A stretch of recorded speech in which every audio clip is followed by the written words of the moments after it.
আজ পাঁচমিশালি আহারে আমি মুগ ডাল, কাঁচা মুগ ডাল বানাবো লাউ শাক দিয়ে। মুগ ডালটা আমি একটা সিটি মেরে সেদ্ধ করে নিয়েছি সামান্য নুন দিয়ে। এবার তেলটা আগে থেকে গরম করতে বসিয়ে দিয়েছি, তেলটা গরম হয়ে গেছে। এবার এর মধ্যে আমি একটা শুকনো লঙ্কা দেবো ফাটিয়ে, একটা তেজপাতা, 5 ফোড়ন, একটু ভাজা হোক, তো সুন্দর একটা গন্ধ বেরোচ্ছে। এবার আমি এর মধ্যে, গ্যাসের ফ্লেমটা কিন্তু লো করাই আছে, একটু হিং ফোড়ন দেব, একটু আদা বাটা দেব, সামান্য একটু আদা বাটা দিলাম।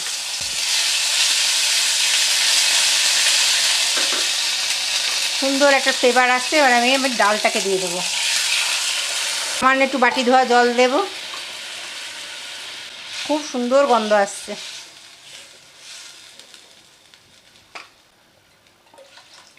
এর মধ্যে হলুদ দেব, নুন দেব, হলুদ দিয়ে নেড়ে নিই। এবার একটু নুন দেব স্বাদ অনুসারে। আমি ডালটা সেদ্ধ করার সময় সামান্য একটু লবণ দিয়ে সেদ্ধ করেছিলাম। গ্যাসটা বাড়িয়ে দিচ্ছি, ডালটা ফুটে উঠুক। ডালটা দেখুন ফুটে উঠেছে। আমি 2টো কাঁচা লঙ্কা দিয়ে দিলাম। আর এই লাউ শাকটা ভালো করে কেটে আমি ধুয়ে রেখেছি। এটা জমির লাউ শাক, একদম নরম। এটা ভালো করে ধুয়ে নিয়েছি, ডাঁটা পাতা সব সমেত। আমি এটা ডালের সঙ্গে বয়েল হবে। একটু নেড়ে নিই। চিনিটা আমি পরে দেবো, ডাঁটাগুলো সেদ্ধ হয়ে যাওয়ার পর। সে ফ্লেমটাকে আমি একদম কমিয়ে দেবো। ফুটে উঠলে ভালো করে টকবক করে ফুটে উঠুক, তারপরে আমি গ্যাসের ফ্লেমটা কমিয়ে দেবো। দেখুন ফুটে উঠেছে, মানে গ্যাসের ফ্লেমটাকে একদম লো করে দিলাম। দিয়ে এটা আমি 5 মিনিটের জন্য ঢাকা দিলাম, একটু ফাঁক করে ঢাকা দিলাম। 5 মিনিট পর আমি আসছি। 5 মিনিট পর ঢাকনা খুললাম। ডাঁটাগুলো সেদ্ধ হচ্ছে কিনা দেখে নিই। আমি একবারও নেড়ে দিয়ে নিই।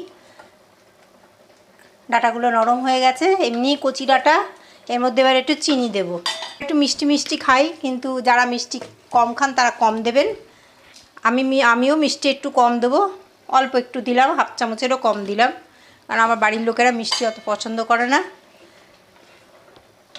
এইভাবে লাউয়ের ডগা দিয়ে কাঁচা মুগ ডাল করবেন। কাঁচা মুগ ডালে গ্যাস হয় না, ভাজলেই গ্যাস হয় বেশি, যার জন্য আমি মুগ ডাল কাঁচাই বেশি করি। ভেজ ডাল বানালে একমাত্র একটু ভাজি। এইভাবে রেসিপিটা করে খাবেন এবং কমেন্ট বক্সে আমাকে জানাবেন কেমন লাগলো। রেসিপিটা যদি ভালো লাগে লাইক করবেন, শেয়ার করবেন। আর যারা পুরনো বন্ধু আছেন তাদের সাবস্ক্রাইব করার জন্য অসংখ্য ধন্যবাদ। আর যারা নতুন আছেন তারা অবশ্যই সাবস্ক্রাইব করতে, লাইক করতে ভুলবেন না। পাশে থাকবেন, এগিয়ে নিয়ে যাবেন। গ্যাসটা অফ করে দিই, চিনিটা গলে গেছে। আবার নতুন ভিডিও নিয়ে অন্যদিন আসবো। ধন্যবাদ।